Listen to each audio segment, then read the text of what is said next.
Lecture में हम लोग बात करेंगे एक्सरसाइज नंबर 1.4 की।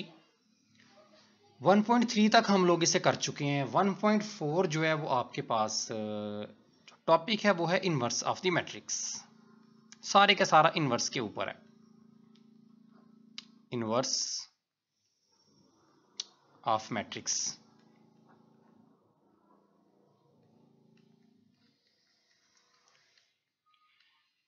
उसी मैट्रिक्स का इनवर्स आपको पता निकाला जा सकता है जिनके लिए ए डिटर्मिनेंट 0 नहीं होता। ठीक है, यानी कि ए आपके पास एक मैट्रिक्स है कोई सा भी, आप इस मैट्रिक्स का इनवर्स निकाल सकते हैं अगर इसका डिटर्मिनेंट जो है वो 0 के इक्वल नहीं है, यानी कि नॉन सिंगुलर है। ठीक है, ये आपको पता है पहले से।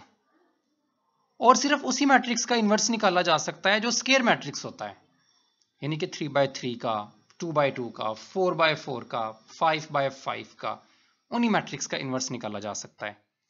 2/3 मैट्रिक्स है, उसका इनवर्स नहीं निकाला जा सकता क्योंकि उसका डिटर्मिनेंट ही नहीं निकाला जा सकता। ओके,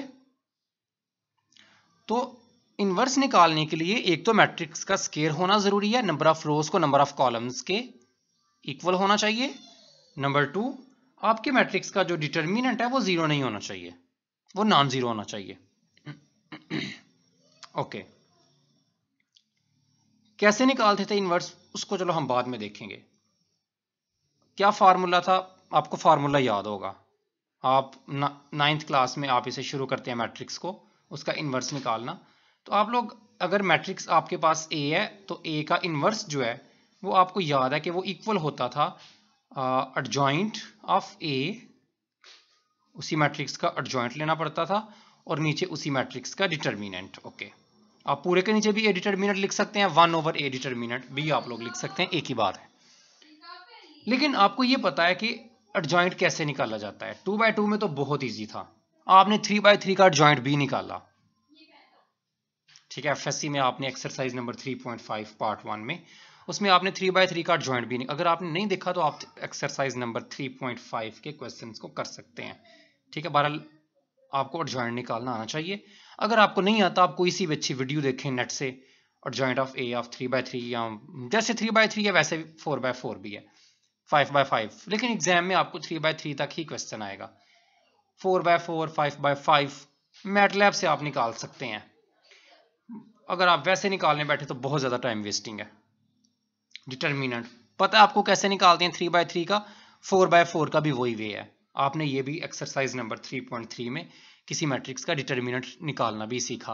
अगर आपको वो भी नहीं आता तो आप उसको भी देख सकते हैं किसी भी अच्छी वीडियो में, या आप एफएससी की बुक से देखें इसे, आपको ये पता चल जाएगा। फिलहाल हम इनको तो नहीं निकालना चाह रहे, आपको हम ये मान के चल रहे हैं कि आपको एडजॉइंट भी निकालना आता है, आपको किसी मैट्रिक्स का डिटर्मिनेंट भी निकालना आता है। ओके, फार्मूला भी आपको पता है, फार्मूला मैंने आपके सामने लिख भी दिया है। तो इसके कुछ क्वेश्चंस को करते हैं चले। अब मैं आपको बताता जाता हूं जो आप लोगों ने क्वेश्चंस इसके स्टार्ट में, जैसे कि हम लोग क्वेश्चन नंबर 1 से ही शुरू करते हैं। क्वेश्चन नंबर 1 में आप एक्सरसाइज नंबर 3.4 और पेज नंबर आपका ये बन रहा है, आई थिंक, बहरहाल पेज नंबर मुझे इधर गिवन नहीं है, पर 1.4 है, आपको मिल जाएगी 1.4 जिधर भी है। ठीक है, शायद इधर पेज नंबर मुझे कहीं नजर नहीं आ रहा मोबाइल व्यू में। 63 सॉरी, पेज नंबर है, पेज नंबर 63। उसने आपको मैट्रिक्स ए दे रखा है क्वेश्चन नंबर 1 में, 3 2 -1 4। मैट्रिक्स बी भी दे रखा है, 0 1 2 -4। मैट्रिक्स सी भी दे रखा है, 4 -3 1 -2। ओके, वो आपसे ये कह रहा है कि आप लोगों ने एसोसिएटिव लॉ जो है उसे होल्ड करवाना है। Associative law with respect to addition.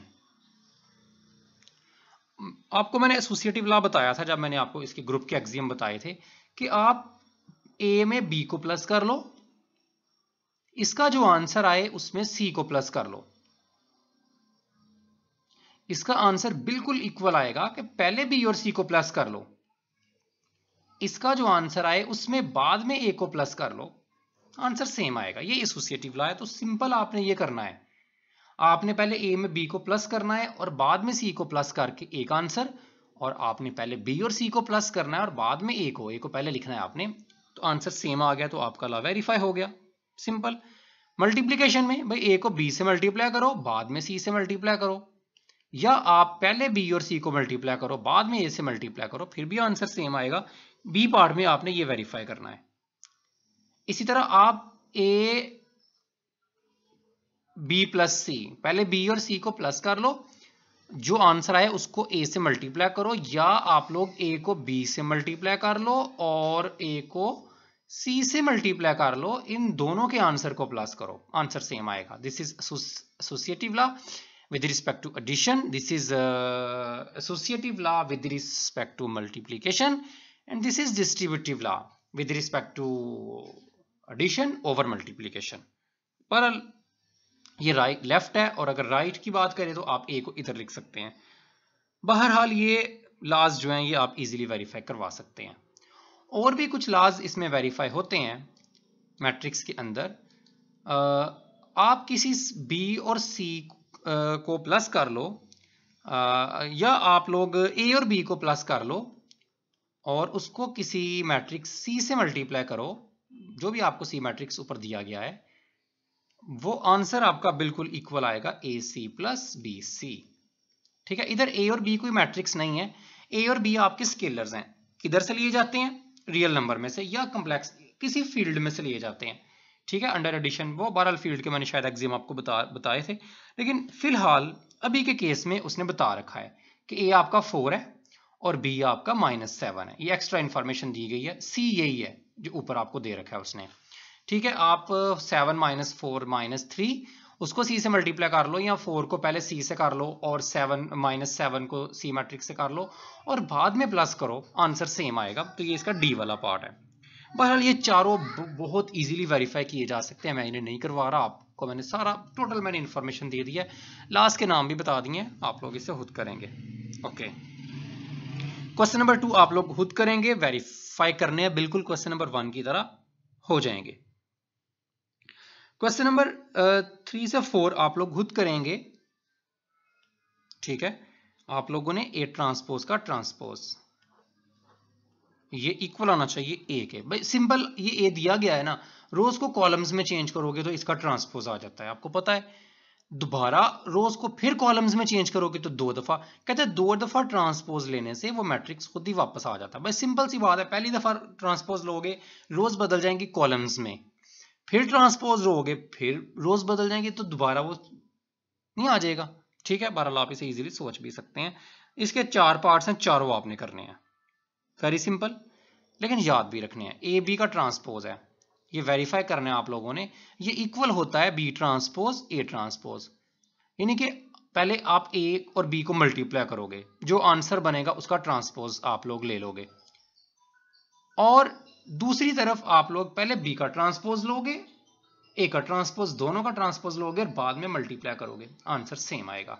यानी कि ए बी का ट्रांसपोज नहीं इक्वल होता, ए बी का ट्रांसपोज बाय एमसीक्यूज के लिए भी याद रखें, ए बी का ट्रांसपोज नहीं इक्वल होता ए का ट्रांसपोज बी का ट्रांसपोज, बल्कि ट्रांसपोज बाद वाले से ओपन होता है। अगर ए बी सी का ट्रांसपोज लोगे तो वो इक्वल आएगा पहले सी का ट्रांसपोज, फिर बी का, फिर एंड पे ए का। इनवर्स में भी ऐसा ही होता है। ओके, चलो क्वेश्चन नंबर 5 जो है वो आप लोगों ने बताना है कि आपने मैट्रिक्स का इनवर्स निकालना है। 2/2 का वेरी सिंपल, आप निकाल सकते हैं इजीली, मैं नहीं निकाल रहा। ठीक है, adjoint of A over A determinant से आप लोग एफएससी में से पढ़ के आते हैं, इवन के 9th क्लास में 2/2 का इनवर्स आपको दिया जाता है। अच्छा भाई, क्वेश्चन नंबर 7 में भी इनवर्स निकालना है, क्वेश्चन नंबर 8 में भी आप लोगों ने इनवर्स ही निकालना है। सो क्वेश्चन नंबर 8 तक होगी। क्वेश्चन नंबर 9 चले मैं करवा देता हूँ आपको, वैसे तो सिंपल है, लेकिन चलें फिर भी। क्वेश्चन नंबर 9, आपको एक मैट्रिक्स दिया गया है, मैं इसको ए के इक्विवेलेंट कर लेता हूं मैट्रिक्स को। मैट्रिक्स थोड़ा अजीब सा है, 1/2 e की पावर x प्लस e की पावर -x, 1/2 e की पावर x माइनस e की पावर -x 1/2 e की पावर x माइनस e की पावर माइनस x और 1/2 e की पावर x प्लस e की पावर माइनस x। मुझे नहीं पता आप इसको किस तरह से सोचते हैं। अगर आप लोग इसका इन्वर्स निकालना चाहते हैं तो सिंपल इसका एडजॉइंट आपको चाहिए और आपको इसका डिटर्मिनेंट चाहिए। एडजॉइंट में आप इनकी जगह चेंज करोगे, इनके साइन चेंज करोगे, जबकि डिटर्मिनेंट के अंदर आप इसको इससे मल्टीप्लाई करोगे, माइनस का साइन दरमियान में आएगा, इसको इससे मल्टीप्लाई करोगे। बहरहाल अगर आप थोड़ा सोचें इस पे तो मेरे माइंड में एक अभी बात आ रही है कि क्यों ना ए को इस तरह से लिख लिया जाए। मैं सोच रहा हूँ शायद आपको ज्यादा इजी सोल्यूशन मिल जाए कि आप फर्स्ट ईयर में पढ़ते हो, सॉरी सेकंड ईयर के चैप्टर नंबर 1 में बहुत स्टार्ट में ही आप लोग पढ़ लेते हैं कि ये e की पावर x प्लस e की पावर माइनस x/2 ये इक्वल होता है कॉस हाइपरबोलिक x के। आई थिंक काफी सारों को याद होगा। e की पावर x माइनस e की पावर माइनस x/2 ये इक्वल होता है साइन हाइपरबोलिक x के। ये साइन हाइपरबोलिक x और ये अगेन कॉस हाइपरबोलिक। देखिए मैट्रिक्स बहुत सिंपल हो गया। ठीक है जिधर भाई आपको एक हेल्प मिल रही है, आपका क्वेश्चन इजी बन रहा है, आप उसको बनाएं। ठीक है वैसे देखें ना, इसको मल्टीप्लिकेशन, इसको इससे फिर इसको इससे, बड़ी लंबी चौड़ी मल्टीप्लिकेशन है। ए इनवर्स आप लोगों ने निकालना है, आपको पता है इक्वल होता है एडजॉइंट ऑफ ए। ऊपर एडजॉइंट आता है तो एडजॉइंट कैसे आएगा, इन दोनों की जगह चेंज करोगे, भाई वो कोई फर्क ही नहीं पड़ेगा। Cos hyperbolic x cos hyperbolic x और इन दोनों के साइन चेंज करोगे, दोनों के साथ माइनस आ जाएगा, minus sine hyperbolic x minus sine hyperbolic x. तो ये आपने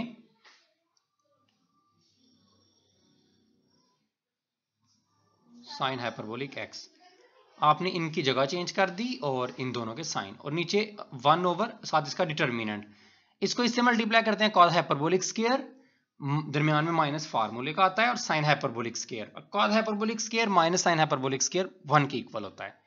ठीक है cos square plus sine square 1 होता है, लेकिन हाइपरबोला के केस में cos hyperbolic square minus sine hyperbolic square 1 के इक्वल होता है। So cos square minus sine square ये 1 के इक्वल आएगा। सो ए इनवर्स बड़ा सिंपल निकल आया, ये cos hyperbolic x minus sine hyperbolic x sine minus sine hyperbolic x और cos hyperbolic x. This is answer. So very simple, वही question था, थोड़ी वैल्यूज को चेंज करके उसने जो है कंफ्यूज करने की कोशिश की है। अच्छा आगे चलते हैं हम लोग क्वेश्चन नंबर 10 के अंदर। सेम आप लोगों ने काम करना, उसमें वैल्यू हाइपरबोला में नहीं है, उसने वैसे ही आपको कॉस में साइन में दे रखी है, सेम इसी तरह से आप लोग करोगे, हो जाएगा। ओके क्वेश्चन नंबर 11 से लेके verify the questions are valid for the matrix in 5 to 8। कहते हैं आपने जो मैट्रिक्स चूज करनी है ना, वो आप लोगों ने चूज करनी है क्वेश्चन नंबर 5 से, ओके, और क्वेश्चन नंबर 8 से, जिधर भी आपको ए बी सी की वैल्यू मिल रही है आपने लेनी है। क्वेश्चन नंबर 11 में आप लोग जो है प्रूफ करना चाहते हो ए ट्रांसपोज का इनवर्स ये इक्वल होगा ए इनवर्स का ट्रांसपोज। वेरी सिंपल, पहले आप ट्रांसपोज ले लो, रोज को कॉलम्स में चेंज कर लो, बाद में इनवर्स ले लो, जो मैट्रिक्स बने उस मैट्रिक्स का इनवर्स लो, या पहले ए का इनवर्स लेके बाद में ट्रांसपोज, बाद में कॉलम्स को रोज में चेंज करो, आंसर सेम आएगा। इसी तरह से उसने एक क्वेश्चन नंबर 14 में बोला है कि ए बी सी का ट्रांसपोज ये इक्वल होगा C transpose B transpose A transpose. भाई आपने वेरीफाई, आप पहले ए को बी से मल्टीप्लाई करोगे, ए बी सी उसने ऊपर क्वेश्चन में दे रखे हैं, जो आंसर आएगा उसको सी से मल्टीप्लाई करोगे, तीनों को मल्टीप्लाई कर लिया, जो आंसर बनेगा आपका उसका ट्रांसपोज लोगे, उसमें रोज को कॉलम्स में चेंज कर दोगे। दूसरी तरफ पहले सी का ट्रांसपोज ले लोगे, बी का भी ले लोगे, ए का, और तीनों को मल्टीप्लाई करोगे इसी तरतीब में, पहले सी का ट्रांसपोज बाद में बी का फिर ए का, दोनों का आंसर सेम आएगा। मैंने आगे बताया भी है आपको, इसी तरह इनवर्स में भी है। सो क्वेश्चन नंबर 14 तक आप लोग इसे खुद करेंगे। Question number 15 very important question.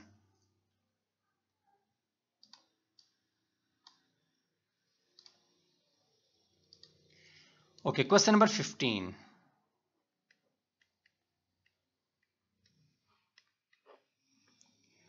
Question number 15 में आप लोगों ने फाइंड करना है फाइंड ए। आपने मैट्रिक्स फाइंड करना है। आपको गिवन क्या है क्वेश्चन नंबर 15 में? गिवन आपको ये है 7a का इनवर्स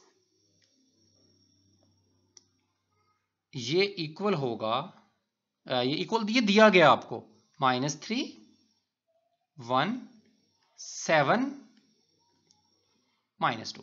ओके, ये मैट्रिक्स आपको उसने एक दे रखा है, आपने ए फाइंड करना है। ओके, इसे करते हैं सॉल्व। सॉल्यूशन, ठीक है, हमें पता है कि अगर किसी मैट्रिक्स को यानी कि 7a को अगर उसके इनवर्स के साथ मल्टीप्लाई किया जाए, ठीक है, किसी भी मैट्रिक्स को अगर उसके इनवर्स के साथ मल्टीप्लाई किया जाए तो आंसर इक्वल आता है आइडेंटिटी के, आइडेंटिटी मैट्रिक्स। यानी कि मैं ये कहना चाह रहा हूं कि आपके पास एक मैट्रिक्स ए है, अगर आप इस ए को इसके इनवर्स के साथ मल्टीप्लाई करेंगे, हमने डेफिनेशन में ये पढ़ा था कि एक मैट्रिक्स को अगर उसके इनवर्स के साथ मल्टीप्लाई करें तो आंसर छोड़ता है आइडेंटिटी। तो इधर आपको 7a का इनवर्स दे रखा है, तो मुझे पता है 7a के इनवर्स को अगर 7a इसका यही होगा ना, 7a का इनवर्स 7a ही होगा, ठीक है, ये वाला, यानी कि 2 का इनवर्स जो होता है ना वो होता है 2। दोनों को मल्टीप्लाई करने से देखें क्या आता है, 1 आ जाता है, यानी कि आइडेंटिटी आ जाता है। अब 7a तो ऐसे ही आएगा, इसके बारे में तो मुझे कोई इंफॉर्मेशन है ही नहीं है, लेकिन मुझे 7a इनवर्स के बारे में पता है, -3 1 7 और -2 और इक्वल टू आइडेंटिटी वैसे का वैसे ही।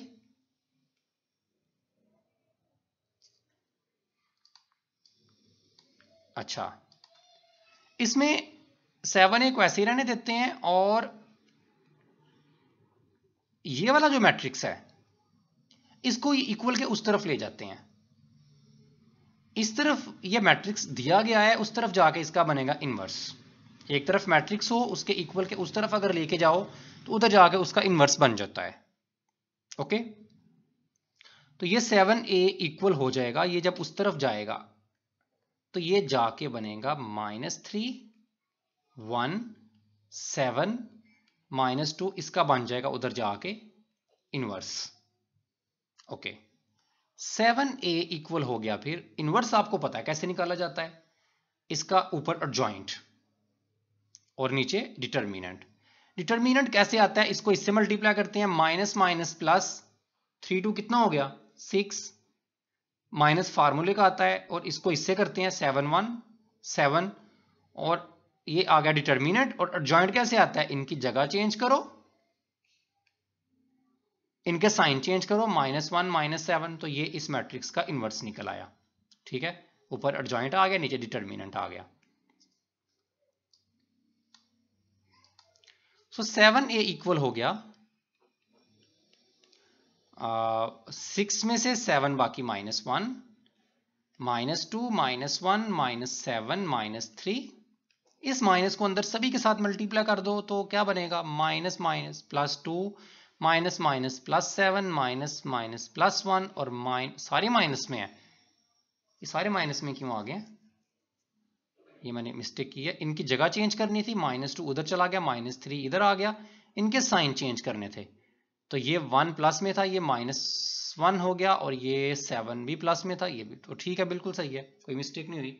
सो माइनस को अंदर मूव किया तो ये minus minus plus minus minus plus plus सारे प्लस में आ गए। सो ये बन गया 7a। मुझे चूंकि a निकालना है, मैं